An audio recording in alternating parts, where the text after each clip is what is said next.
था, तुमने देखा नहीं देखा? हमने कभी एड्रेस नहीं पूछा। हमने कहा फिर कैसे तलाश करते थे? तो अबू हुरैरा फरमाते बहुत आसान था। हमने कहा कैसे? तो अबू हुरैरा फरमाते जिन गलियों से खुशबू आती थी हम उधरी को चले जाते थे, पता चलता था कि मुस्तफा का गुजर इधर से हो गया होगा, इधर से हो गया होगा। उनकी महक ने दिल के गुंचे खिला दिए, जिस राह चल गए हैं कूचे बसा दिए हैं। हलीमा खातून फरमाती है मैंने देखा जब मेरी सवारी पहाड़ियों के दरमियान से गुजरी तो पहाड़ियों जब मुझे झुक करके सलाम करने लगे, हाल ये था कि जितने जानवर थे वो सारे जानवर मुझे देखने लगे और दरख्तों के पत्तों से आवाज आ रही थी। कोई मुझे रास्ते में ऐसा पत्थर नहीं मिला जिससे आवाज ना आती हो सलातु वस्सलामु अलैका या रसूल अल्लाह। हलीमा खातून फरमाती है कि मैं सरकार को लेकर के जब अपने कबीले में आई तो हमारे कबीले का हाल ये हो गया था कि बड़ी ठंडी ठंडी हवाएं चलने लगी, जो घास सूखी हुई थी वो हरी भरी हो गई, जिन दरख्तों पर फल नहीं थे उन दरख्तों पर फल हमारे दिखाई देने लगे और मेरे जानवरों का थनों का दूध सूखा हुआ था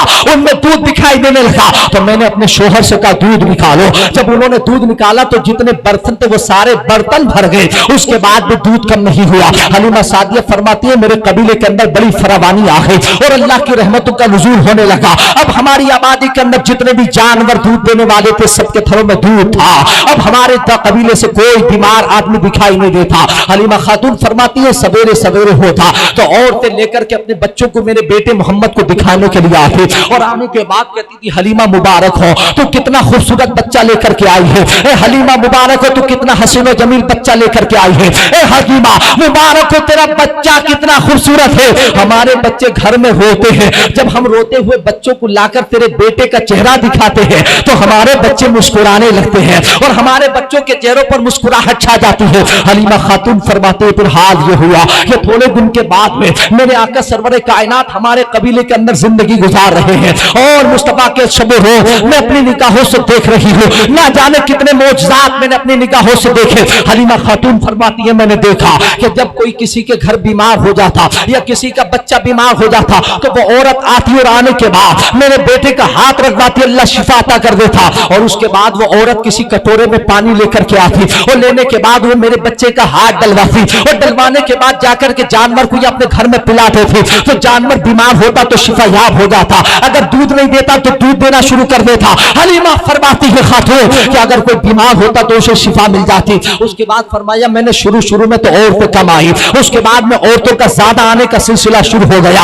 हाल ये हुआ कि सुबह से लेकर शाम तक दरवाजे पर औरतें दिखाई देती तो मैं सोच में पड़ गई या अल्लाह मुझे अपना घर भी चलाना है, अपने शोहर को भी देखना है, अपने बच्चों को भी मुझे देखना है। और उसके बाद हाल ये हो गया कि अगर मैं सुबह से शाम तक पानी में हाथ डालती रही तो फिर मेरा घर कौन चलाएगा। हलीमा खातून फरमाती मेरे दिमाग में एक प्रोग्राम आया, ऐसा किया जाए कि अपने घर के दरवाजे पर एक जो है एक हौज बनवा दिया जाए और उस हौज के अंदर पानी डलवा दिया जाए और उसके अंदर नबी के कदमों का धोबन डाल दिया जाए ताकि नबी के कदमों का धोबन डल जाए। उसके बाद यह ऐलान कर दिया जाए कि जिसका बाप या बच्चा बीमार हो जाए वो हलीमा खातून के दरवाजे से हौज से पानी भर करके ले जाए और उसे पिला देगा तो अल्लाह शिफा अता फरमा देगा। उसके बाद हलीमा खातून ने अपने शोहर से कहा, उनके शोहर ने 2-4 मजदूर लेकर के वो हौज तैयार करवा दिया। जब हौज तैयार हो गया उसके बाद हलीमा खातून फरमाती है उसमें पानी भर दिया गया और उसके बाद आके करीम सरवरे कायनात का कलमों का धोबन उसमें डाल दिया गया और डालने के बाद मैंने ऐलान करा दिया अगर कोई बीमार हो जाए तो पानी भर करके मेरे पास न लाए बल्कि हौज से पानी भर करके ले जाए तो अल्लाह उसे शिफा अता कर देगा। हमने कहा उसमें क्या डाला था तो हलीमा फरमाते मुस्तफा के कदमों का धोबन डाला तो आला हज़रत सरकार फरमाते हैं अरे नबी के कदमों का धोबन कोई मामूली नहीं बल्कि शान ये है जिनके कदमों का धोबन है आबे हयात है वो जाने मसीहा हमारा नबी, सबसे आला वो ओला हमारा नबी, सबसे बाला वो वाला हमारा नबी, खल्क से ओलिया से रसूल और रसूलों से आला हमारा नबी। कौन देता है देने को मुंह चाहिए, देने वाला है सच्चा हमारा नबी। हलीमा खातून फरमाती औरतें ले जाने लगी। उसके बाद मेरे आका जिस्मानी तौर से इतने बढ़ते थे, 1 महीने में जितना आम बच्चा 1 साल में बढ़ता है और उसके बाद मेरे आका 1 हफ्ते में इतना बढ़ते जैसे आम बच्चा 1 दिन में जितना 1 महीने में बच्चा बढ़ता है। फिर मेरे आका ने धीरे धीरे 1 साल की उम्र शरीफ हुई तो मेरे आका ने चलना शुरू फरमा दिया। हलीमा खातून फरमाती है नबी के चलने का अंदाज अलग था। अब हमारे और आपके घर में भी बच्चे जब चलते हैं पैदाइश होती है तो 6-7 महीने के बाद माँ बाप उन्हें चलना सिखाते हैं और हाल ये होता है कि पकड़ करके सहारा दे देकर चलना सिखाया जाता तो पहली मर्तबा बच्चा अपने घुटने टेकता, पेट टेकता है और हाथ टेक करके चलना शुरू करता, जमीन पर खिसकता है। मगर मुस्तफा जान अहमद जिनका हम और आपने कलमा पढ़ा है, कुर्बान जाओ, उस नबी ने जब चलना शुरू किया तो न घुटनों के बल चला शुरू किया, न जमीन पर खिसक कर चलना शुरू किया, बल्कि नबी ने जब चलना शुरू किया तो सीधे खड़े होकर चलना शुरू किया है। हमने कहा सीधे खड़े होकर चलना क्यों शुरू किया? इसलिए नबी ने जवाब दे दिया, आज का अगर मेरे आका एक दिन के एक लम्हे के लिए भी घसीट कर चले होते तो आज दुनिया का ओरिएंटलिस्ट तबका, ईसाइयत का तबका, यहूद नसारा का तबका जो आज कुरान के दुश्मन है, तुम लाख कुरान को जलाओगे लेकिन मोहम्मद रसूलुल्लाह के गुलाम हर मौके पर खड़े होंगे। अभी ताजा 2 दिन की नॉर्वे की रिपोर्ट है, एक बदमाश ने अपने हाथ में कुरान लिया, वो समझता था ऐसा कुरान का मुहाफिज कोई नहीं है, लेकिन वहीं पर एक मुस्तफा का गुलाम खड़ा हुआ जिसने जाकर के उसके इस तरह से फाइट किया कि कुरान को चलते हुए उसने बचा करके दुनिया को मिसाल दी है, कौल मोहम्मद, कौल खुदा, फरमान न बदला जाएगा, बदलेगा जमाना लाख मगर कुरान न बदला जाएगा। हम सब कुछ दे सकते हैं लेकिन नबी की इज्जत नहीं दे सकते। ये माल मांगो तो माल देंगे, ये जान मांगो तो जान देंगे, ये कभी हमसे नहीं होगा, ये नबी का जाहो जलाल देंगे। ये अभी ताज़ा मिसाल है, ये इसी नस्ल के बच्चों की बातें हैं। तो मैं आपसे कर रहा था कि नबी करीम ने जब चलना शुरू किया तो सीधे खड़े होकर अगर एक लम्हे के लिए भी जमीन पर घिसे होते तो दुनिया की आज ईसाइयत, दुनिया के यहूद नसारा आज ये कहते, ओ मुसलमान उस नबी का कलमा पढ़ते हैं जो जमीन पर खिसकता हुआ चलता था, जमीन पर खिचड़ता हुआ चलता था, जमीन पर जो है लेटता हुआ चलता था। दुनिया वालों को नबी ने यह पैगाम दिया कि मैं जमीन पर गिरने के लिए नहीं आया बल्कि गिरने वालों को उठाने के लिए जलवागर हुआ हो, दुनिया वालों को सहारा देने के लिए जलवागर हुआ।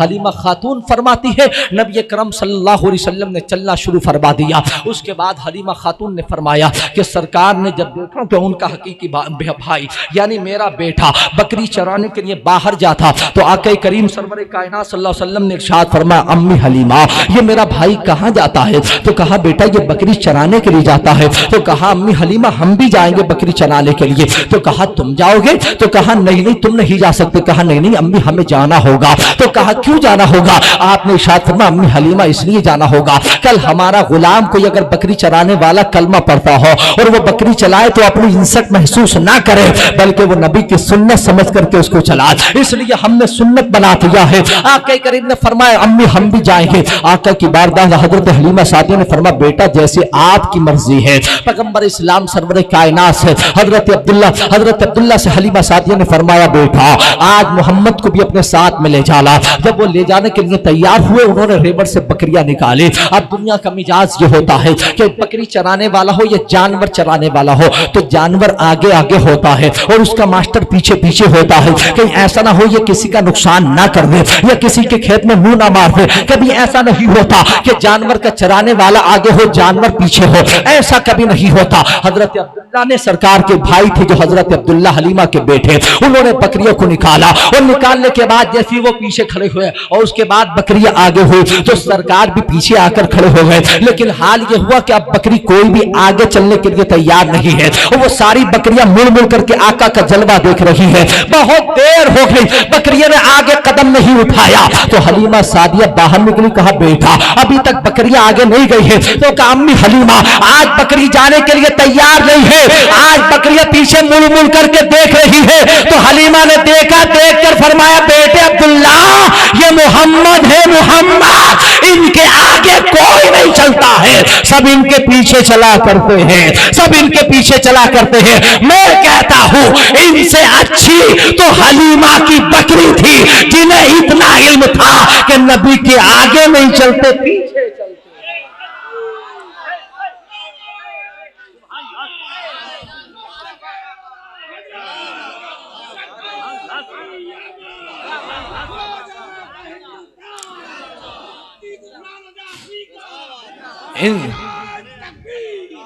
इनसे अच्छी तो हलीमा की बकरियां थी, जिन्हें इतना शऊर तो था कि नबी के आगे कोई नहीं चलता, सारे नबी के पीछे पीछे चलते हैं।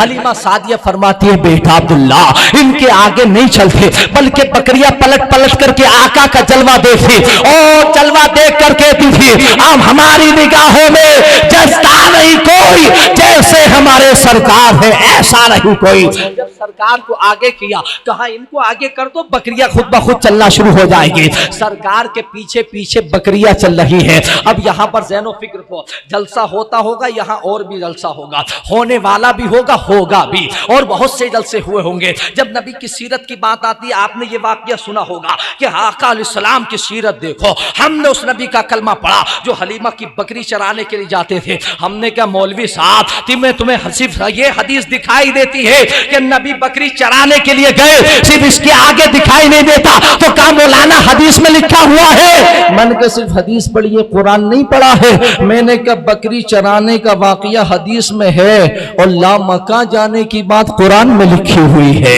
मैंने कहा कुरान में लिखी हुई है। मैंने कहा कुरान भी पढ़ो, हदीस भी पढ़ो, ताकि अकीदा डिसबैलेंस ना हो, अकीदा सही रहना चाहिए। और अकीदा वही हो जो अबू बकर का है, जो उमर का है, जो उस्मान का है, जो हजरत बिलाल हबशी का है। और वो अकीदा क्या है? वो अकीदा ये है, या रसूल अल्लाह इन्हें जाना, इन्हें माना, न रखा गैर से था। लिल्लाहिल हम्द में दुनिया से मुसलमान गया, जानो दिल होश हो फिरा, सब तो मदीना पहुंचे, तुम नहीं चलते रजा, सारा तो सामान गया। ये प्रोग्राम आप सुन्नियों का नेटवर्क की जानिब से समाप्त कर रहे हैं। तुम नहीं चलते रजा, सारा तो सामान गया। ये है अकीदा, ये अहले सुन्नत वल जमात का अकीदा है। इन्हें जाना, इन्हें माना, न रखा खैर से कहा, लिल्लाहिल हम्द में दुनिया से मुसलमान गया। हजरात अब ये बकरी चराने की बात याद आ गई, लेकिन इन्हें ये बात याद नहीं आई कि अल्लाह मक्का कौन गया है। इन्हें ये बताया याद नहीं आई दुनिया की तमाम बुलंदियां और तमाम कुव्वतें और तमाम ताकतें और तमाम अजमतें सिर्फ मकान की हद तक है, मकान में है या समान में है, मगर मुस्तफा की शान और अजमत का आलम यह है कि वो जात है जो मेराज की रात ला मका तक पहुंची है। इंसान का उरूज सिर्फ मकान तक है और मुस्तफा का उरूज मकान से भी बुलंद है, मकान से भी बुलंद है। और एक बात और, मकान की हद, सारे मकान की हद जो है वो एक है। सारे मकान, कायनात के जितने मकान है उसकी हद है सिदरतुल मुंतहा। क्या है? सिदरतुल मुंतहा। ये बात मैं अहले इल्म के लिए कर देता हूँ, ये अहले इल्म जो मौजूद है इनके लिए। सरकार सारे मकान की हद जो है वो सिदरतुल मुंतहा है। आप जानते हैं सिदरतुल मुंतहा क्या है? सिदरतुल मुंतहा सारे मकान की हद है। सिदरतुल मुंतहा सारे मकान जमान की हद है। दो ही चीजें हैं, या तो जमान या मकान, यानी टाइम और स्पेस, यानी इसके अलावा कुछ नहीं है। इंसान की जितनी बुलंदी होगी या तो वो टाइम के अंदर होगी या स्पेस के अंदर होगी, और स्पेस और टाइम की हद जहां खत्म होती है उसका नाम सिदरतुल मुंतहा है। और उसी सिदरतुल मुंतहा के बारे में आला हजरत के वालिद गिरामी, अपने वक्त का इमाम वक्त, इमामुल मुतकल्लिमीन अल्लामा नकी अली रहमा इरशाद फरमाते, जानते हो सिदरतुल मुंतहा क्या है?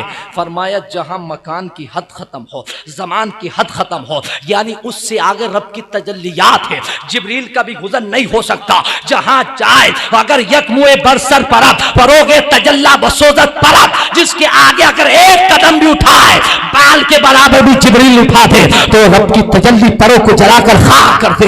हजरत इमामुल मुतकल्लिमीन फरमाते हैं वो सिदरा किसी मकाम का नाम नहीं है, बल्कि मुस्तफा के नामों में से एक नाम का नाम सिदरतुल मुंतहा है। एक नाम का नाम सिदरतुल मुंतहा है।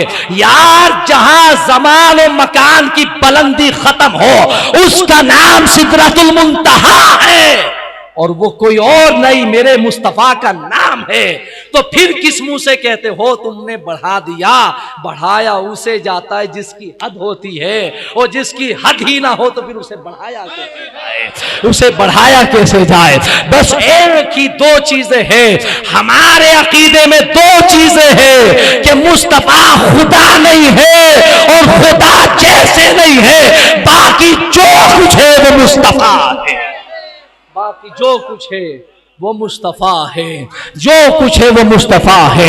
यहां भी उनका चर्चा है, वहां भी उनका चर्चा है। तभी तो पीरो मुर्शिद हुजूर ताजु शरिया फरमाते हैं जमीन पर वो मोहम्मद है, वो अहमद है आसमानों में। यहां भी उनका चर्चा है, वहां भी उनका चर्चा है, यहां भी उनका चर्चा है, वहां भी उनका चर्चा है। फरमाते हैं सरकार की मां फरमाती है कि वो बकरियां लेकर के जिगाने लगे तो हजरत अब्दुल्ला फरमाते हैं कि पहले मैं देखता था जब बकरियां में लेकर जाता तो हरी हरी घास चरती और पेट भर कर के आती, लेकिन अब जब से सरकार ने जाना शुरू किया है तो कोई बकरी घास नहीं चरती, बल्कि आका बैठ जाते हैं और सारी बकरी चारों तरफ आकर के बैठ जाती है और हर जाविये से मुस्तफा का चेहरा तकती रहती है, तकती रहती है। हमने कहा मुस्तफा का चेहरा देखती है, कहा शाम को वापस आ जाती है। अब्दुल्ला फरमाते पहले हरी घास चर के आती, दूध कम देती थी, और रूखे मुस्तफा का शरबत पी के आती तो दूध ज्यादा देती थी, दूध ज्यादा देते थे। हजरत अब्दुल्ला फरमाते दूध ज्यादा देते। और उसके बाद हाल ये हुआ, हजरत अब्दुल्ला फरमाते कि आका करीम को बुखार आ गया, और उसके बाद मेरे आका एक हफ्ते तक बकरी चराने के लिए नहीं गए। तो हजरत अब्दुल्ला फरमाते कि सरकार जब जाते थे तो जितने भी जानवर थे जंगल के और जंगली जानवर यानी दरिंदे जानवर, वो आकर के छुप छुप करके झाड़ियों में देख लिया करते थे और रुखे मुस्तफा की जियारत कर लिया करते थे और शरबरे दीद से अपने दिल को तस्कीन पहुंचा लिया करते। उसके बाद फरमाते एक हफ्ते तक मेरे आका नहीं गए तो जंगल के जानवर परेशान हो गए। एक दिन क्या हुआ, मैं अपनी बकरियां लेकर गया तो जब सबसे ज्यादा दूध देने वाली बकरी थी उसे जंगल के शेर उठाकर ले गए। जब जंगल के शेर उसे उठाकर ले गए तो मैं अपने घर आया और आने के बाद कहा अम्मी हलीमा आज बड़ा गजब हो गया है। कहा बेटे क्या हो गया? वो सबसे ज्यादा दूध देने वाली बकरी थी उसे जंगल का शेर उठाकर ले गया। फरमाती है मेरी माँ ने सुना, घर से बाहर निकली, रोने लगी और जैसे ही बाल बिखरे हुए थे, आका करीम की उम्र शरीफ 1 साल की है, पैगंबर इस्लाम ने अपनी माँ को रोते हुए देखा तो 1 साल की उम्र में पैगाम दिया था माँ औरतों की नबी की शरीयत में बाल खोल करके रोना जायज नहीं है। ये पैगंबर की तालीम है, ये पैगंबर इस्लाम का इल्म खैर नहीं तो और क्या, आका तालीम दे रहे हैं। इरशाद फरमा माँ क्यों रो रही हो? तो हलीमा ने कहा बेटा मोहम्मद वो जो सबसे ज्यादा खूबसूरत बकरी थी, वो सबसे ज्यादा दूध देने वाली बकरी थी, जंगल का शेर ले गया। हलीमा सादिया ने बिलखती हुई आंखों कहा था तो आका ने जवाब दिया माँ हलीमा अगर वो ले जाने वाला जंगल का शेर है तो फिर लाने वाला मुस्तफा तेरे पास मौजूद है, तू क्यों परेशान हो रही है? तू क्यों परेशान हो रही है? इतना कहा तो आपने फरमाया भाई अब्दुल्ला चलो वो शेर किधर से आया था जरा मुझे भी बताओ। इसलिए आके करीब हलीमा सादिया ये तीनों जाते हैं और जाने के बाद हजरत अब्दुल्ला ने जाकर के एक टीले पर पॉइंट पर खड़ा किया और कहा भाई इधर से आया था।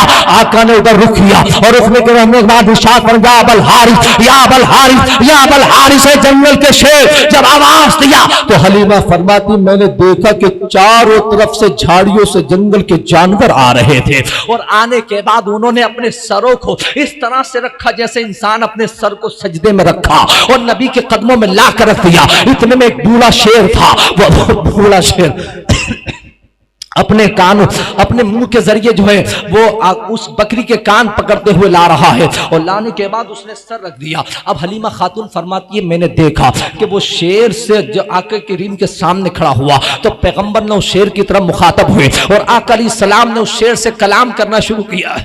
फरमाती है मेरी जबान भी अरबी थी, मैं नबी की बात तो समझ रही थी लेकिन शेर क्या कह रहा था ये मेरी समझ में नहीं आ रहा था। आका अलैहिस्सलाम उससे बात कर रहे थे।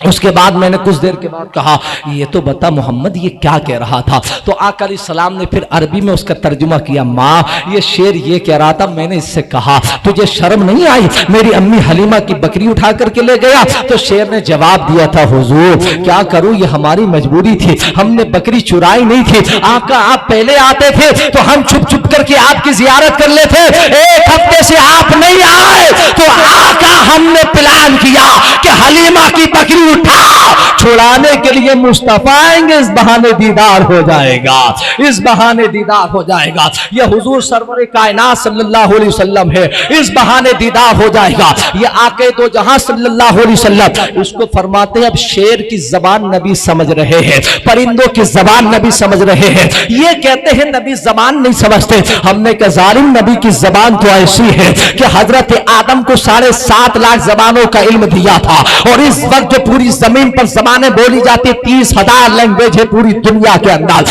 नबी तो सारी जबानें समझते हैं, चाहे वो बंगाली में सवाल करे, या बिहारी में सवाल करे, या पूर्वी जबान में सवाल करे, या उर्दू में बोले, या मलयालम में बोले। हिंदुस्तान की जमीन पर तकरीबन 10,000 लैंग्वेज का यूज होता है, हर जबान नबी समझते हैं।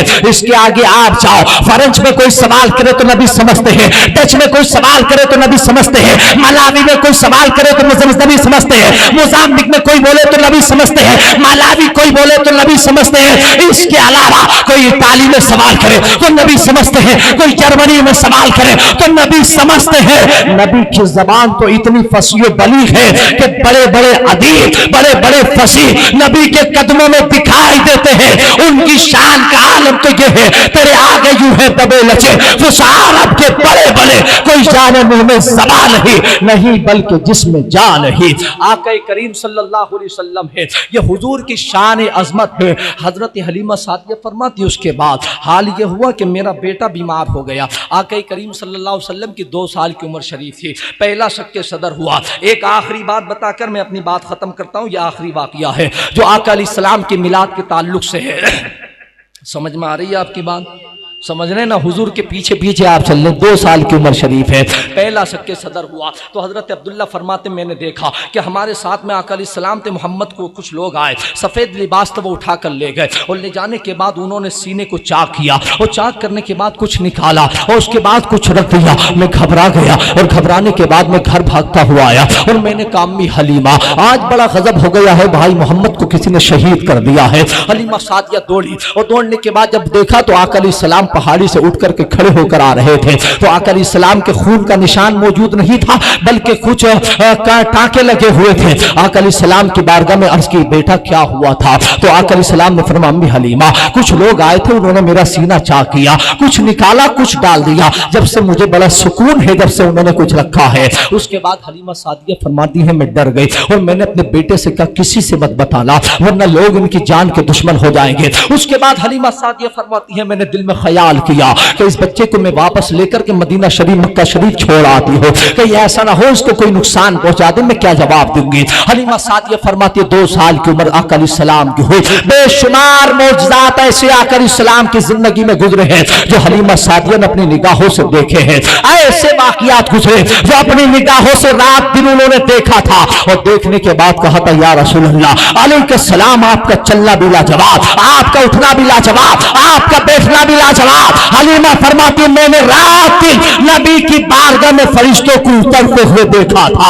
हलीमा सादिया फरमाती है 2 साल की उम्र शरीफ हुई। हजरत अब्दुल्ला जब बकरी चराने के लिए जाते तो आका करीम हजरत अब्दुल्ला की तबीयत अलील हो गई। उसके बाद आका करीम सल्लल्लाहु अलैहि वसल्लम लेकर के तशरीफ ले गए बकरी चराने के लिए। ये वो जमाने का वाकया है। अब इस वाकये के साथ ये नया वाकया जो इमाम हजर अस्कलानी ने लिखा और आला हजरत फाज़िल बरेलवी ने अपनी किताब अल फतावा अल अताया नबविया फी फतावा रिज़विया शरीफ की 29वीं जिल्द के अंदर लिखा है। वो फरमाते आला हजरत फरमाते कि वो शख्स जो था आका करीम सल्लल्लाहु अलैहि वसल्लम जब बकरी चराने के लिए गए, उस जमाने से भी हिंदुस्तान के ताल्लुकात मुल्क शाम से बिजनेस के बहुत अच्छे थे। हाल ये था यहाँ से कुछ लोग माल लेकर के जाते और वहां से भी माल लेकर के कुछ लोग आते थे। एक जमाना ऐसा था कि कुछ हिंदुस्तान का एक सूबा है पंजाब, उसका एक शहर है, वहां से कुछ लोग गए थे मुल्क शाम ले जाने के लिए। उन्होंने कुछ माल ला करके जो उस जमाने में उनका कैंप लगा हुआ था कबीला बनु साद के करीब, दिन का वक्त हो रहा था। ऐसे वक्त में अचानक से बादल उमड़ करके आए और इतनी मूसलाधार बारिश हुई कि सारे खेत खलियान भर गए और नीचे जो रास्ते से वो नाले बन करके पानी बहने लगा, पहाड़ियों से पानी गिरने लगा। ये लोग कहते हैं हमने देखा कि जरा बाहर निकल कर देखिए बारिश के बाद कितना अच्छा मौसम है, कितना खुशगवार मौसम दिखाई दे रहा है। तो इन्होंने कहा हमने जब मौसम को देखने के लिए अंदाजा लगाया और जब हम बाहर निकल करके आए कि मौसम देखें, उसके बाद कहते हैं जब मैं बाहर निकला तो मैंने देखा, कभी पहाड़ी को देखा तो पहाड़ी की करवट में कुछ बकरियां है, बकरियां कूद करके एक नाला बना हुआ है, बकरियां नाला पार कर रही है और एक छोटा सा 2 साल का तकरीबन बच्चा है जो नाला पार होना चाहता है। मैंने पहाड़ी को देखा और उसका चेहरा देखा तो दिल में फैसला किया, यार ये ज्यादा खूबसूरत है, ये बच्चे का चेहरा ज्यादा खूबसूरत है। तो दिल ने फैसला किया, ना ना इस बच्चे का चेहरा ज्यादा खूबसूरत है, आसमान का चांद इतना खूबसूरत नहीं है जितना ये बच्चे का चेहरा खूबसूरत है। कहा मैंने सोचा कि वो बच्चा नाला पार होना चाहता है तो मैं करीब आ गया और करीब आने के बाद मेरी जबान हिंदी जबान थी, मैंने अपनी जबान में बच्चे से कहा नाला पार होना चाहते हो? उसने अपनी बॉडी लैंग्वेज में जवाब दिया, हाँ हाँ मैं नाला पार होना चाहता हूँ। तो उसके बाद जो मैंने बकरी तो कूद करके पार हो गई और मैंने उस बच्चे को उठाया और अपने कंधे पर रखा और रखने के बाद उस बच्चे को मैंने नाला पार करा दिया। अब जैसी जमीन पर मैंने उस बच्चे को गिरा रखा, रखने के बाद वो बच्चा मेरी तरफ देख कर कहता है, बारकल्लाहु फी उम्रिका, बारकल्लाहु फी उम्रिका, बारकल्लाहु फी उम्रिका। तो हमने देखता रहा कि यार एक इतना छोटा बच्चा 2 साल का और इतनी फसीहो बलीग उर्दू जबान में जो है मुझे जवाब दुआ दे रहा है। का बात आई गई हो गई, मैं उसे देखता रहा, मेरे ज़हनो फिक्र में ये बात घूमने लगी। ये बात है, ये हिंदुस्तान की जमीन इतनी मुबारक जमीन है कि इसकी मिट्टी को नबी के सहाबी होने का दर्जा हासिल है। ये वो जमीन है कि जिसे नबी की सहाबियत का दर्जा हासिल है। आला हजरत ने लिखा, इसी जमीन का पंजाब के अंदर आज भी भटिंडा शहर में उनका मजार है। वो सहाबी रसूल जिनका नाम हजरत रतन हिंदी बाबा रहमतुल्लाह अलैह है, वो शख्स है। आला हजरत ने लिखा, जहां राविया ने हदीस में राता का लफ्ज आता है उससे यही रावी मशहूर है, मुराद होते हैं और इनसे बहुत सारी रिवायतें भी है। फरमाते हैं आला हजरत कि जब इन्होंने उसको रख दिया और उसके बाद ये चले आए, उसके बाद जब आकर इस्लाम ने ऐलान नबूवत फरमाया और ऐलान नबूवत करने के बाद मक्का के काफिरों ने चाहता कि इस्लाम को बंद कर दिया जाए, बड़ी तकलीफें पहुंचाई, बड़े रास्तों के इस्लाम को रोकने के लिए रास्ते में गड्ढे खोदे गए, लेकिन इस्लाम ना रुक सका। मुस्तफा के रास्ते में, इस्लाम के रास्ते में कांटे बिछाए गए, लेकिन इस्लाम ना रुक सका। मुस्तफा के जिस्म नाजुक पर ओजरियां डाली गई, लेकिन इस्लाम ना रुक सका। काबा में आने के लिए पाबंदी लगाई, लेकिन इस्लाम ना रुक सका। शोबा अबी तालिब के अंदर 18 महीने कैद कर दिया गया, लेकिन इस्लाम नहीं रुका। इस्लाम अपनी परवान के साथ, अपनी तमन्नाई के साथ बढ़ता रहा। तो लोगों ने मशवरा किया, यार आखिरकार इस्लाम को कैसे रोका जाए। हमने रास्ते में कांटे बिछाए तब इस्लाम ना रोक पाए, हमने गड्ढे खोदे तब इस्लाम ना रोक पाए, हमने चेहरे के ऊपर ओजरियां डाली तब इस्लाम ना रोक पाए, हमने देखने पर पाबंदी लगाई तब इस्लाम ना रोक पाए। अब क्या किया जाए? तो लोगों ने कहा, अबू जहल ने कहा ऐसा किया जाए कि इनकी जो बात है और इनकी बात इतनी खूबसूरत है, जब ये बोलते हैं तो ऐसा लगता है गुलाब के फूल झड़ रहे हैं और वो जबान जब खुलती है तो अल्लाह की बोली होती है और कानों के जरिए दिल में उतर जाती है और जो इन्हें देख लेता वो इनका हो जाता है। ऐसा करो, कोई ऐसा बंदा लेकर के आओ कि इतनी अच्छी तकरीर करे कि जिसकी तकरीर के सामने इनकी तकरीर फेल हो जाए तो हम बाबा करेंगे, इस्लाम का काम बंद हो जाएगा। अबू जहल से लोगों ने कहा, हाँ ये बात तुम्हारी सही है, लेकिन ये बताओ कौन है ऐसा जो इनके मद्दे मुकाबिल बात करेगा, तकरीर करेगा। तो कहा, यार मक्का में तो कोई नहीं है, मदीना में कोई नहीं, हिजाज मुकद्दस में कोई नहीं है। तो अबू जहल ने कहा, हाँ हाँ एक शख्स है यमन में, जो यमन का वादी है, उसका नाम हबीब है, उसे लेटर लिखो, उसकी अरबी बड़ी प्यारी है, बड़ी फसीहो बलीग अरबी बोलता है, चलो उसे बुलाओ। वो जब तकरीर करेगा सहने काबा में, इनकी तकरीर फेल हो जाएगी, इस्लाम का काम खुद ब खुद बंद हो जाएगा। उसे क्या पता था इनकी जबान का मुकाबला तो सिदरा के मकी की जबान भी नहीं कर पाती है। उसे क्या मालूम था जब ये बोलते हैं तो इनकी जबान पर खुदा बोलता है, वमा यंतिकु अनिल हवा इन हुआ इल्ला वह्यु युहा, क्या तरानन की जबान पर चलता है। उसने कहा चलो फिर भी बुला लिया गया। जब हबीब को लेटर लिखा तो लेटर का मजमून ये था, यार हमारा दीन खतरे में पड़ गया है, हमारा दीन भी वही जो तुम्हारा है, हमारा मजहब भी वही तुम्हारा है, हम भी उन्हीं खुदा को पूछते जिनको तुम पूछते हो। हमारी जमीन पर एक नए इस्लाम का दावा कर दिया है, इसलिए हमारा मजहब खतरे में, तुम जल्दी आओ। हबीब ने लेटर पढ़ा और लेटर पढ़ने के बाद ये यमन से जल्दी आए और जब ये आए तो बड़ी कालीनें बिछाई गई, इस्तकबाल किया गया और इनके इस्तकबाल के अंदर बड़े ऊंट ज़िबा किए गए और बड़े बड़े बकरे ज़िबा किए गए, लंबा दस्तरखान लगाया, और लगाने के बाद जब दावत और ज़ियाफत हो गई तो हबीब ने कहा अबू जहल से ये बताओ मुझे क्यों बुलाया गया था? तो कहा बुलाया इसलिए गया था कि हमारे मक्का की जमीन पर हमारे ही खानदान में एक शख्स पैदा हुआ, अपनी जिंदगी का शब रोज गुजारे, 40 साल हमने उसकी जिंदगी के देखे हैं, शादी बिया भी देखी, बच्चों का हाल भी देखा, बिजनेस भी देखा, कारोबार भी देखा, तिजारत भी देखी, मईशत भी देखी, माशत भी हमने देखा, और उसकी हमने सारी टेक्नोलॉजी को भी देखा है, सब कुछ हमने देखा। तो कहा वो बंदा कैसा है? कि यार बंदा तो सादिकुल वादुल अमीन है। कि बंदा कैसा है? बड़ा करीम है। बंदा कैसा है? बड़ा अखलाकमंद है। बंदा कैसा है कि लोग उसे देखते हैं तो उसके हो जाते हैं। इतना कहा तो हबीब ने कहा यार ऐसा करो, ठीक है हम उसके मद्दे मुकाबिल तकरीर करेंगे, लेकिन तकरीर करने से पहले आप हमें मिलवाओ, हमारा इंट्रोडक्शन करवाओ, हमारी तारीफ करवाओ, हमें उनसे मिलवाओ, ताकि हम जाने उनका लैंग्वेज कैसी है, हम जाने कि उनका जो है लिविंग स्टैंडर्ड कैसा है, हम जाने कि उनका एजुकेशन स्टैंडर्ड कितना है, ये सब हम ताल्लुक रखेंगे। उसके बाद जब ये बात सुनी तो अबू जहल बोला यार ये बात सही नहीं है, तुम्हारी सारी बातें मानी जाएंगी लेकिन एक बात तुम्हारी नहीं मानी जाएगी। कहा कौन सी? कि तुम्हें उनसे मिलाया नहीं जा सकता है, मिलाया नहीं जा सकता। हबीब ने कहा क्यों नहीं मिलाया जा सकता? यार अजीब बात है, जब तक आप मिलाओगे नहीं, बात नहीं कराओगे तो हम तकरीर कैसे करेंगे? तो कहा नहीं नहीं नहीं, आप सारी शर्तें मान ले, ये शर्त आपकी मंजूर नहीं है, बस आपको उन्हें दिखाया नहीं जा सकता। हबीब ने कहा क्यों, प्रॉब्लम क्या है? क्या सारी प्रॉब्लम तो इसी में है। तो क्या प्रॉब्लम क्या है? कि प्रॉब्लम तो यही है कि जो उन्हें एक बार देखता है वो उन्हीं का हो जाता है, वो उन्हीं का हो जाता है, उसके दिल में उनका मोहब्बत का सिक्का जम जाता है।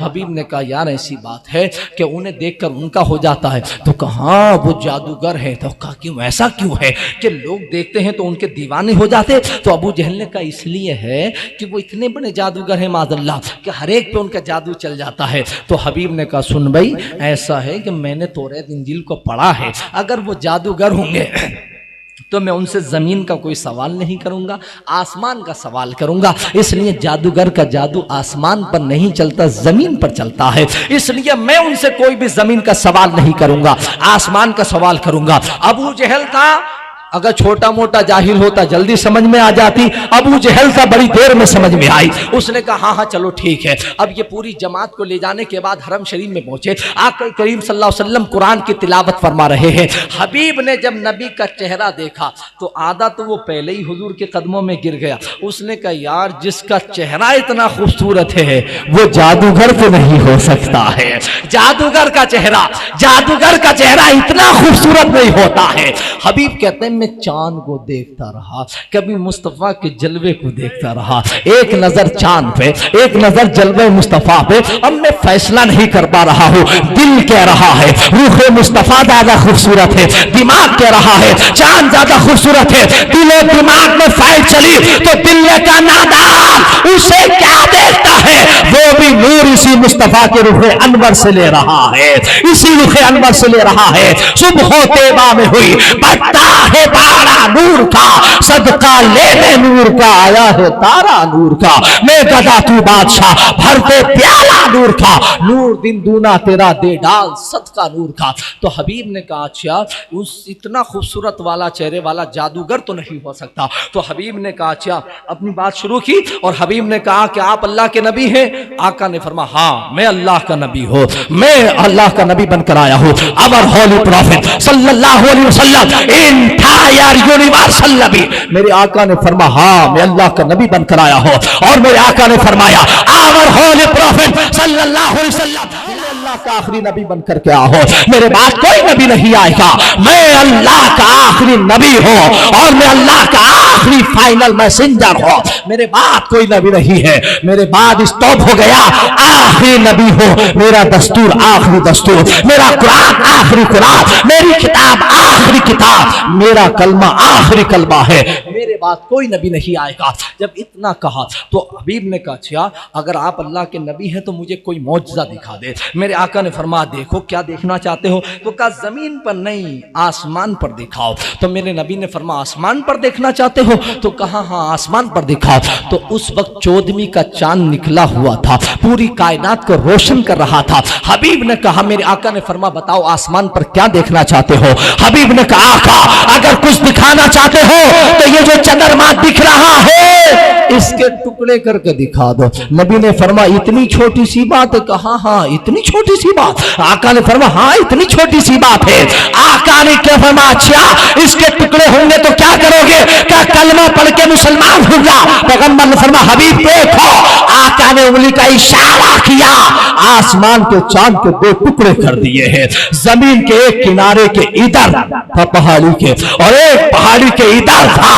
उसके बाद में चांद के जब 2 टुकड़े हो गए जमीन पर गिरा। अब तवज्जो फरमाओ, ये चांद को तोड़ना कमाल की बात नहीं है, चांद को जोड़ देना कमाल की बात है। नबी ने टुकड़े कर दिए और टुकड़े करने के बाद जमीन पर चांद गिरा। थोड़ी देर के बाद उसी टूटे हुए चांद को नबी ने इशारा किया, जाकर के आसमान पर छू गया। क्या पता चला? पता ये चला कि तोड़ने की इजाजत हर एक को नहीं दी जाती। तोड़ने की इजाजत उसे मिलती है जिसके बाद जोड़ने की सलाहियत मौजूद, जिसके बाद जोड़ने की सलाहियत मौजूद हो। नबी ने चांद को उठा करके आसमान पर लगा दिया। हबीब कहते हैं मेरा मसला पहला तो हल हो गया। अबू जहल ने कहा देखा मैंने नहीं कहा था ये बड़े जादूगर है, इनका जादू तो माज़अल्लाह आसमान पर भी चल गया। हबीब ने कहा नहीं नहीं ये जादूगर नहीं है, ये अल्लाह के नबी है। इतना जुमला कहा तो हबीब ने कहा कि या रसूलल्लाह मेरा एक दूसरा सवाल भी था।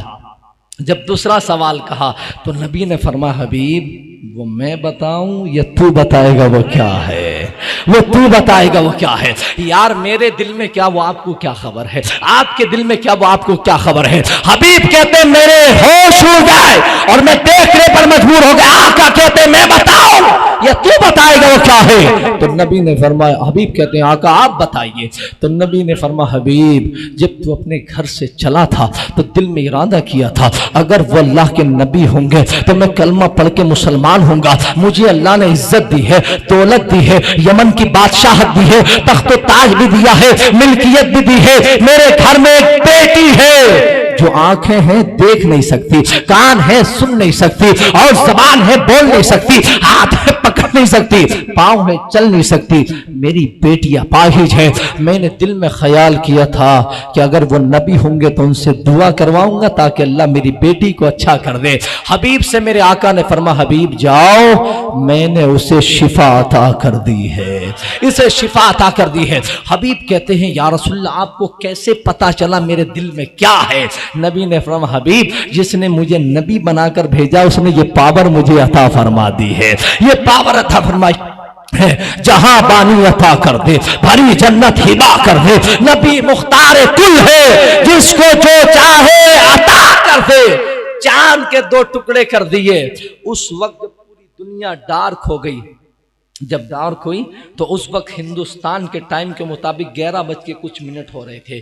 हमारे यहाँ भटिंडा एक शहर है, कहाँ? हिंदुस्तान में, सूबाई पंजाब के अंदर। उस ज़माने में लोग खाना खाने के बाद घर से बाहर निकले। जब घर से बाहर लोग निकले थे उन्होंने देखा यार पूरी दुनिया डार्क हो गई, अंधेरा हो गया। उसके बाद फिर उजाला हो गया, चांद अपनी जगह जाकर लग गया। वो कहते हैं रतन बाबा कि मैंने डायरी में अपनी टाइम नोट किया, तारीख नोट की, सब कुछ नोट कर लिया। उसके बाद मेरे दिल में हुआ कि यार पूछूंगा क्या वाकया हुआ, क्या वाकया हुआ। फरमाते हैं मैं सोचता रहा, मुल्क के शाम से काफिला आया मैंने पूछा, ईरान से काफिला आया मैंने पूछा, अरबिस्तान से काफिला आया मैंने पूछा, किसी ने सही जवाब नहीं दिया। आखिर में एक काफिला हिजाज मुकद्दस से आया, मैंने उससे पूछा यार ये बताओ फला दिन था, फला टाइम था, फला डेट थी, ये वाकया हुआ कि नहीं हुआ? उस काफिले वाले ने मुझसे कहा हाँ हाँ ये वाकया सच्चा है। कहा क्या हुआ था? कि हमारे यहाँ एक मोहम्मद रसूलुल्लाह है, उन्होंने नबुव्वत का रिसालत का ऐलान किया। लोगों ने उनसे मुतालबा किया था चांद के 2 टुकड़े करो, उन्होंने इशारा किया तो चांद के 2 टुकड़े हो गए थे। तो कहा यार उनसे मुलाकात हो जाएगी, कहा हाँ मुलाकात तो हो जाएगी, कहा क्या मिलेंगे, कि मक्का शहर में जाकर मिलेंगे। वो बाबा ने कहा मैंने दिल में इरादा किया, सामान बांधा कि चलो उनसे मिलकर तो आते हैं, कि इतने बड़े हैं आदमी वो कि चांद के 2 टुकड़े कर दिए। अरे उसने तो अब देखा चांद के 2 टुकड़े करना, मेरे आका ने तो हलीमा के घर में 3 दिन की उम्र शरीफ में चांद से खेलना शुरू कर दिया था, चांद से खेलना शुरू कर दिया था। इस चांद से तो रिश्ता पहले ही था। अरे जो खिलौना होता है बच्चा जब चाहे उसे तोड़ दे, जब चाहे उसे जोड़ दे, चांद कोई और नहीं मुस्तफा का खिलौना ही था। इसलिए आला हजरत ने फरमाया चांद झुक जाता जिधर, उंगली उठाते महद में, क्या ही चलता था इशारों पर खिलौना नूर का। तो वो मुस्तफा का खिलौना है, जब चाहे तोड़े, जब चाहे जोड़े, जब चाहे निकाले, जब चाहे छुपा दे, इसलिए कि मुस्तफा के कंट्रोल में है। और ये मैं सिर्फ ज़बानी बात नहीं बल्कि कुरान की बोली है, वसख्खरा लकुमुश-शम्स वल कमर, ऐ महबूब हमने चांद और सूरज को तुम्हारे कंट्रोल में दे दिया है। ज़मान और मकान उनके कंट्रोल में है। उसके बाद फरमाते हैं वो रतन बाबा कि मैं सामान बांधा मक्का शरीफ पहुंचा, कई महीने का सफर किया, पैदल सफर किया। जब मैं मक्का शरीफ पहुंचा वो जमाना था कि नबी हिजरत करके मदीना शरीफ चले गए थे। उसके बाद इन्होंने जाकर के ये खबर पूछी और पूछने के बाद कहा यार ये वाकया हुआ। लोगों ने कहा ये वाकया तो सच्चा है, वो नबी भी अभी है, उनसे मुलाकात होगी। तो कहा कहाँ मुलाकात होगी, क्या वो यहाँ से 650 मील के फासले पर शहर है मदीना, वहां चले गए हिजरत करके, तुम वहां चले जाओ। तो कहा मैं कई दिन का सफर करके मदीना पहुंचा, लोगों से मैंने एड्रेस पूछा तो कहा एक मस्जिद है जिसका नाम मस्जिद नबवी शरीफ है, टूटी हुई दीवारें हैं, उसके साए में वो बैठे हुए होंगे और दीवाने उनके इर्द गिर्द बैठे हुए होंगे। अब वो जाते हैं, जाने के बाद एड्रेस पूछा और पूछने के बाद जब मस्जिद नबवी शरीफ में पहुंचे तो वो रतन बाबा कहते हैं जब मैं दरवाजे पर दाखिल हुआ तो मुझे वेलकम किया गया, और जब मैं अंदर दाखिल हो गया तो दाखिल होने के बाद मैंने जो बताया था लोगों ने, जब मैंने चेहरा देखा तो वैसे ही था जैसे लोगों ने बताया, उनकी आंखें देखी तो वैसे ही लोगों ने बताई थी, उनकी पेशानी वैसे ही चमक रही थी जैसे लोगों ने बताई थी, उनकी जुल्फे वैसे ही थी जैसे लोगों ने बताई थी, सारा कुछ वैसा ही था। मैंने उन्हें देखा, देखने के बाद कहा आप मोहम्मद बिन अब्दुल्ला है, तो कहा आका की बारगाह में मैंने अर्ज किया आपने कलमे का ऐलान किया, कहा आप अल्लाह के नबी है, कहा तो आका इस्लाम की बारगाह में अर्ज की या रसूलल्लाह अगर आप अल्लाह के नबी है, आपने चांद के 2 टुकड़े किए थे, कहा आका ने इरशाद फरमा, आका की बारगाह में रतन बाबा कहते हैं हुजूर अगर वाकई आप अल्लाह के नबी है और चांद के 2 टुकड़े किए हैं तो आप मुझे भी कोई मौजज़ा दिखा दे ताकि मैं भी कलमा पढ़ के मुसलमान हो जाऊं। इतना जुमला बाबा ने कहा तो नबी ने रहमत वाली नजर उठा करके देखा, और देखने के बाद फरमा बाबा कोई नया मौजज़ा देखेगा या वो नाला पार कराने की दुआ काफी हो जाएगी, वो दुआ काफी हो जाएगी। अगर कोई नया मौजज़ा देखेगा या वो नाला पार कराने के बाद जो दुआ दी थी काफी हो जाएगी। कहा मेरी ट्यूबलाइट जली और मैंने कहा आका वो आप ही थे, फरमा हाँ हाँ वो मैं ही था जिसे नाला पार कराया, और मैंने 1 मर्तबा नहीं 7 मर्तबा कहा था बारकल्लाहु फी उम्रिका, बारकल्लाहु फी उम्रिका, जा हर जुमले के बदले अल्लाह ने तुझे 100 साल की जिंदगी अता कर दी, 100 साल की जिंदगी अता कर दी है। तभी तो डंके की चोट पर हुजूर शेखुल इस्लामी वल मुस्लिमीन ताजुश शरिया ने कहा जहां पानी अता करते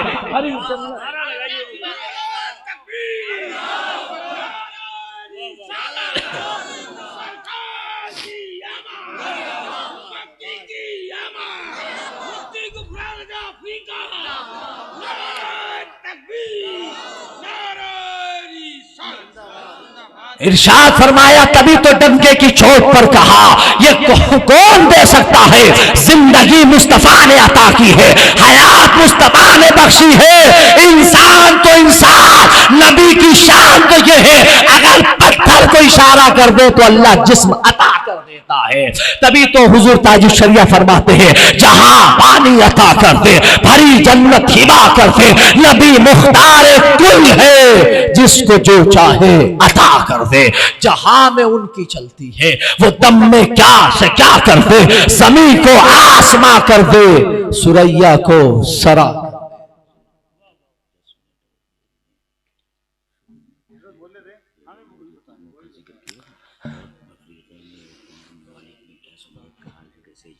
तो आका अलैहिस्सलाम की विलादत बसादत और नबी का इख्तियार जहां में उनकी चलती है, वो दम में क्या से क्या कर दे, जमी को आसमां कर दे, सुरैया को सरा कर दे, फिजा में उड़ने वाले यूं न इतराएं, निदा कर दे, वो जब चाहे जिसे चाहे उसे फरमा रवा कर दे। ये शान मुस्तफ़ा है। वो देने पर आए तो फरमाया बाबा जाओ, 700 साल की जिंदगी अता कर दी है। ये आका के ज़माने में भी रहे, हुजूर के साथ इन्होंने कई सारी हदीसें भी रिवायत की है, और उसके बाद अबू बकर उमर के ज़माने में रहे। आला हज़रत ने लिखा कि हज़रत अली के दौर में ये वापस हिंदुस्तान आ गए थे, और उसके बाद फिर यहाँ पर इन्होंने तकलीफ फरमाई और 700 साल तक जिंदा रहे, और उसके बाद उनका मज़ार इसी हिंदुस्तान के तख्ते पर बना हुआ है। इस मिट्टी को नबी की सहाबियत से इस तरह का रिश्ता है, इस तरह का। फिर हमसे कहते हो हिंदुस्तान छोड़ दो, यार कैसे छोड़ देंगे? ये सहाबियों की जमीन है, ये कैसे छोड़ देंगे? ये ख्वाजा की जमीन है, ये निजामुद्दीन औलिया की जमीन है, ये बख्तियार काकी की है, ये बाबा फरीद गंजे शकर की है, ये निजामुद्दीन की है, ये जलाल देलवी की है, ये बद्दा नवाज की जमीन है, ये साबिल पाक की है, ये आला हजरत की है, ये गंज मुरादाबादी की जमीन है, ये मुफ्ती आदम की है, नबी के गुलामों की है। ख्वाजा का गुम्बद जब तक चमकता रहेगा, हिंदुस्तान इसी तरह से आबाद दिखता रहेगा। तुम हमारी वफादारी पर निशान मत उठाओ, हम तो इतने वफादार हैं, यहाँ जलसे में देखो तो हमारे सर दिखाई दे, और जमीन खोद के देखो तो हमारे जिस्म दिखाई दे। ये हिंदुस्तान है, फिर हम इसे कैसे छोड़ सकते हैं? ये सहाबियों की जमीन है, ये ताबईन की जमीन है, ये वो जमीन मुकद्दस है जिससे आका अलैहिस्सलाम ने मुस्कुरा कर फरमाया था, अनस मुझे इस भारत से अपनी मोहब्बत की खुशबू आ रही है, खुशबू आ रही है। इसलिए मेरे आका जलवागर हुए तो कायनात का निज़ाम बदल गया। यही सिर्फ एक सहाबी नहीं है, बल्कि एक सहाबी और है आका अलैहिस्सलाम के, जो कश्मीर का एक राजा था। उस राजा को जब पता चला था कि आका अलैहिस्सलाम है मदीना शरीफ में, उन्होंने अपनी नबूवत और रिसालत का ऐलान किया। तो ये आज जो कारी साहब आप पान खाते हैं, ये पान खाना भी मुस्तफ़ा की सुन्नत है, और पान भी मेरे आका ने एक ही मर्तबा अपनी जिंदगी में खाया, और वो पान भी हिंदुस्तान का खाया, और हिंदुस्तान में भी कश्मीर का पान खाया। मेरे आका अलैहिस्सलाम ने सौंफ भी खाई है, सोट भी खाई है, और उसके बाद यहाँ से चंद चीजें लेकर के उसने जब सुना था, वो कश्मीर का राजा, उसने सुना कि वो नबी है, तो उसने कहा अगर वो नबी है तो सबकी जबान समझते होंगे, और तुम्हारी भी जबान समझेंगे, तुम जाकर के उन्हें संस्कृत में सवाल करना, और वो तुम्हारा जवाब देंगे, और ये पान ले जाओ और उनसे पान के बारे में पूछना, तो वो पान के बारे में बताएंगे इसका फायदा क्या है, वो इसके बारे में भी बताएंगे सौंठ क्या है, सौंफ के बारे में बताएंगे, जमीन के बारे में तुम्हें बताएंगे। उसने भेजा, और जाने के बाद उसने कहा जाओ जाकर के मेरा सलाम भी उनसे कहना। अब ये बादशाह ने जब अपने वजीर को भेजा, और भेजने के बाद जब ये मदीना शरीफ पहुंचा, और इसने जाकर के पान दिया, और आका करीम सल्लल्लाहु अलैहि वसल्लम की बारगाह में जाकर के खड़ा हुआ, तो राजा ने कहा था अगर वो वाकई नबी हो तो तुम्हारी जबान समझेंगे, तुम जाकर के किसी और जबान में नहीं बल्कि संस्कृत में जाकर के जवाब बोलना। जब ये कहता है वजीर जाकर मैं खड़ा हुआ, तो मेरे आका ने मेरी तरफ देखा, और देखने के बाद इरशाद फरमाया सब कुशल मंगल है। काला रसूल अल्लाह, अब ये हदीस का जुमला हो गया, काला रसूल अल्लाह सल्लल्लाहु अलैहि वसल्लम सब कुशल मंगल है। मेरे आका ने फरमाया, जब उसने कहा तो कहा मेरे राजा ने कहा नबी होंगे तो जवाब देंगे। मैंने कहा या रसूल अल्लाह ये तो संस्कृत है, आपने कैसे जवाब दे दिया? तो नबी ने फरमाया जा, जिसने मुझे नबी बनाया है उसने सारे जहानों की जबानें मुझे अता की है, सारे जहानों की जबान अता की। हुजूर की बारगाह में उसने पान दिया, उसके बाद हुजूर ने फरमाया ये पान है, इसके फायदे ये है। उसके बाद में मेरे आका ने फरमाया सौंफ है, इसके फायदे ये है, इसका दरख्त ऐसे होता है, ये फला जमीन में होता है, ये सारी बातें हुजूर ने बताई। उसके बाद उसने कहा मैं सुनता गया, और सुनते सुनते मैंने कहा या रसूल अल्लाह अब मुझे वापस नहीं जाना है, आप मुझे कलमा पढ़ाइए और मुसलमान कर लीजिएगा। वो भी सहाबी है कश्मीरी, जिसने आका इस्लाम के, अब कश्मीर का जब पान नबी खाएं तो फिर वो कश्मीर दुनिया का जन्नत क्यों ना बनेगा? इसलिए बना है वो दुनिया का जन्नत। इसलिए हम कहते हैं कश्मीर हमारे भारत का अटूट हिस्सा है, और ऐसा है कि हम अपनी जानें तो कुर्बान कर सकते हैं, लेकिन अपने पड़ोसी मुल्क पाकिस्तान को कश्मीर का 1 इंच जमीन हम नहीं दे सकते हैं, इसलिए कि कश्मीर हमारा है और हमारा हक है और हमारी भारत की जमीन है। इसलिए मुफक्किर लाहौरी ने कहा था, सारे जहां से अच्छा हिंदुस्तान हमारा, हम बुलबुले हैं इसके ये गुलसिता हमारा। इसलिए लोगों, आका करीम सल्लल्लाहु अलैहि वसल्लम की जलवागरी हुई तो यतीमों का सहारा बनकर मेरे आका जलवागर हुए, बेवाओं को सीने से लगाते हुए मेरे आका जलवागर हुए, मिस्किनों को सीने से मेरे आका ने लगाया, कैदियों को सीने से मेरे आका ने लगाया, जिंदा बच्चों को दफन किया जाता था, मेरे आका जलवागर हुए तो 4 बेटियों को सीने से लगाकर मेरे आका ने फरमाया, बेटी दफन करने के लिए नहीं है बल्कि बेटी सीने से लगाने के लिए होती है। ऐसे माहौल में ये औरतों को इज्जत, ये समाज को डेवलप करना, ये समाज को उजाला देना, ये इल्म की रोशनी, ये आगाही की रोशनी, ये दुनिया वालों को कैद व फन की जंजीरों से निकाल कर आजाद करना मेरे आका की शान है। हुजूर ने फरमाया तो लोगों सुनो, न किसी गोरे को काले पर कोई फजीलत, न काले को गोरे पर कोई फजीलत, न अरबी को आजमी पर, न आजमी को अरबी पर कोई फजीलत है, इल्ला बित्तक़वा। जो सबसे ज्यादा मुत्तकी होगा वही अल्लाह की बारगाह में मोहतरम होगा। मेरे आका ने फरमा, कोई ये घमंड ना करे कि बड़ा आदमी है, ये बड़ा पैसे वाला है, एक यतीम झोंपड़ पट्टी में रहने वाला, अगर वो मुसलमान मुत्तकी है तो वो महल में रहने वाले बादशाह से ज्यादा अफजल है अल्लाह के नजदीक। इन्ना अक्रमकुम इन्नल्लाहि अतकाकुम, बेशक अल्लाह के नजदीक सबसे ज्यादा मोहतरम और रिस्पेक्टफुल वो बंदा है जो अल्लाह के नजदीक सबसे ज्यादा मुत्तकी परहेजगार है। हुजूर जलवागर हुए, आज पूरी दुनिया में यौम मिलाद मनाया जाता और ऐसा मनाया जाता, मैंने बहुत ज़मीन देखी और मेरा नेटवर्क जहाँ तक मैं नहीं पहुँचा वहाँ ज़मीन पर भी मेरा नेटवर्क है।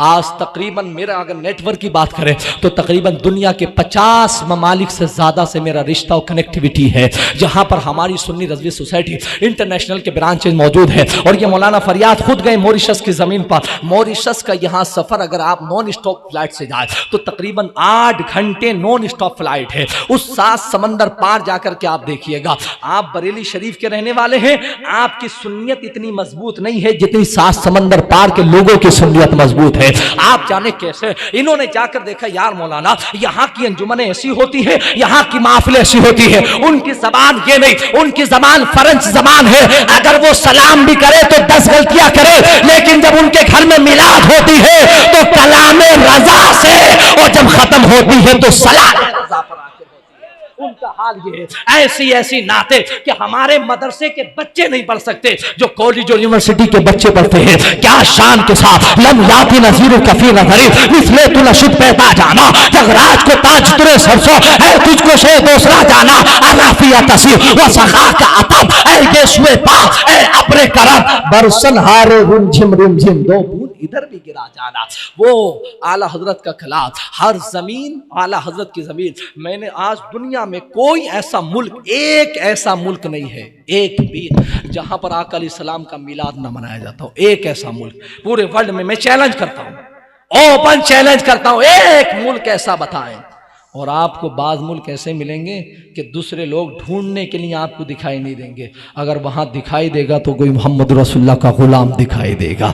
मेरे आका ने फरमा, अब तो हाल ये हो गया यार, इस ज़मीन की बात तो देखो, जब नासा कंपनी ने सुनीता विलियम को भेजा था तो उसने चांद पर जाकर के भी नबी का मिलाद पढ़ दिया था, और उसने नीचे आने के बाद उससे कहा, बताओ तुमने क्या देखा? उसने कहा, हमने जो देखा वो तुम सुनने की ताकत नहीं रखते हो। तो उसने कहा, क्या देखा है? तो उसने कहा, नहीं नहीं, आप सुनने की ताकत नहीं रखते हो, या तो हमें मार दिया जाएगा या हमें कैद कर दिया जाएगा। तो कहा, बताओ तो सच्चाई रियलिटी क्या है? तो कहा, अगर रियलिटी सुनना चाहते हो तो फैक्ट ये है, हमने चांद के प्लेनेट से 2.5 लाख मील के फासले से हमने देखा कि सारी दुनिया डार्क है, अंधेरा है, सिर्फ 2 जगह पर रोशनी है। कहा, 2 जगह कौन सी? एक का नाम मक्का है, एक का नाम मदीना है। हमने कहा, तुम तो मिलाद यहाँ रोक रहे हो, उसने जाकर तो चांद पर भी पढ़ दिया है, उसने जाकर तो चांद पर भी पढ़ दिया, तो मिलाद कहाँ रोक पाओगे? कोई सी जमीन ऐसी नहीं है। आज आप इंग्लैंड में आप चले जाइए, ईशा के बाद से मैनचेस्टर में जहाँ अल्लामा कमरुज़्ज़मान आज़मी साहब इमामत करते हैं, वो मस्जिद में अल्लामा खुश्तर की कायम करदा है, 10,000 नमाजी एक साथ नमाज पढ़ते हैं। 10,000। कितनी नमाजी पढ़ते हैं? 10,000। मैनचेस्टर में है, गूगल पे सर्च करें मस्जिद गौसिया करके, मैनचेस्टर के अंदर है। मैनचेस्टर में आप जाके 10,000 नमाजी बैक वक्त नमाज पढ़ते हैं। इतनी बड़ी मस्जिद है। कितनी लागत से बनी है? 4 लाख पाउंड की, यानी 4,000 लाख पाउंड की कीमत से वो मस्जिद बनी। इतनी कीमत से बनने वाली मस्जिद वो अल्लामा आज़मी साहब ने अब बना दी। वो सब कुछ उसके वही है। तो फरमाते 10,000। अब वहाँ पर मिलाद का आलम यह है कि इशा के बाद शुरू होता है और फजर की नमाज के बाद जाकर ख़त्म होता है। और जिसे एक बार जगह मिल गई दोबारा उसे जगह नहीं मिलती। वहाँ के लोग, और वो लोग मिलाद सुनते हैं, वो रेड़ी चलाने वाले नहीं, एप्पल बेचने वाले नहीं हैं, वो पान के गुल्ले पर पान लगाने वाले लोग नहीं, वो एटम बम बनाने वाले लोग हैं, वो चांद पर जाने वाले लोग हैं, वो कैमरा बनाने वाले लोग हैं, वो हवाओं के जरिए आवाज को कैद करने वाले लोग हैं, वो हवाओं को गिरफ्तार करने वाले लोग हैं, वो जमीन का सीना चाक करने के बाद खजाने निकालने वाले लोग हैं। वो ऐसे बैठ करके नबी का मिलाद सुनते हैं। कौन सी ऐसी ज़मीन है? किसने आपसे कह दिया ये सुन्नी यही है? कायनात के जहाँ तक सूरज निकलता है और चांद की चांदनी गिरती है, वहाँ वहाँ मोहम्मद रसूलुल्लाह के गुलाम मौजूद है। अल्हम्दुलिल्लाह कोई ज़मीन ऐसी नहीं है। वर्ल्ड इस्लामिक मिशन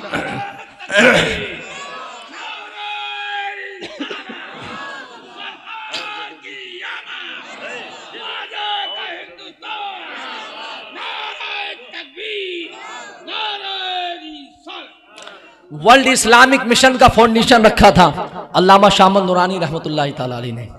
तो लीबिया का जो वहां का सरबराह आला था कर्नल कज़्ज़ाफ़ी, वो उसका फाउंडर मेंबर था। अल्लामा शाह नूरानी और अल्लामा अब्दुल अली मेहदी रहमतुल्लाह तआला अलैह की इमा पर अल्लामा शाह नूरानी रहमतुल्लाह अलैह ने उससे मिलाद कॉन्फ्रेंस इंटरनेशनल करवाने का वादा लिया। उसने गवर्नमेंट के खर्चे से, जब तक कज़्ज़ाफ़ी आज भी है, कज़्ज़ाफ़ी के यहाँ आज भी लीबिया में होता है, लीबिया में कज़्ज़ाफ़ी की सरबराही में होता, और पूरी दुनिया से उलमा आते। हिंदुस्तान से गवर्नमेंट के कोटे से 2 आदमी जाते थे, जिन्हें एक आदमी को किराए के अलावा $5,000 गिफ्ट में मिलता था गवर्नमेंट की तरफ से। वो मिलाद मनाने के लिए जो लोग कोटे से जाते थे, अहले सुन्नत का लिबास पहन के नबी का मिलाद मनाने के लिए, वो कोई और नहीं थे बल्कि दारुल नदवतुल उलमा के 2 आलिम जाते थे। दारुल नदवतुल उलमा के 2 आलिम मिलाद मनाने। अल्लामा आज़मी साहब से उन्होंने पूछा था, अल्लामा आज़मी साहब ने, मौलाना कि लखनऊ में मनाना सही है या लीबिया में मनाना सही है?